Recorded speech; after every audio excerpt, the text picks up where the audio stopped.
Hello everybody, welcome back. Today as well we have got you another video. In this video I'll show you how you can add items on your cart on Etsy. But before that, please do make sure to like our video, subscribe our channel, and yes, without any further delay, let's get started.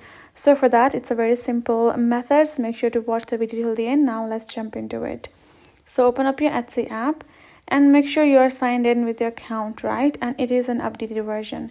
Now from over here, you're going to simply search up the item that you want to buy. I'm going to just go by the category, and I'm just going to choose a random product for me to add now. So let's say this is the one.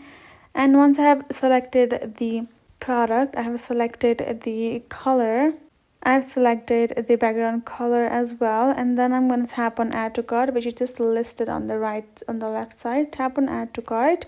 I'm going to add in the personalization detail. Tap on add to cart, and there we go, the product has been added on my cart. I'm going to tap on add the cart, and there you go, you can see my product is listed right over there. I can simply start adding in the payment method and purchasing it. You can do that to any other products as well. You can just simply tap on it and just scroll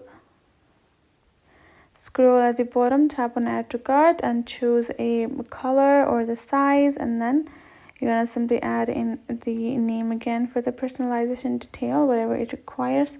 Tap on add to cart, and there we go, we have added our product right over there. So that is how you can do it. Hope this video helped. Thank you so much for watching. I will see you guys in our next video.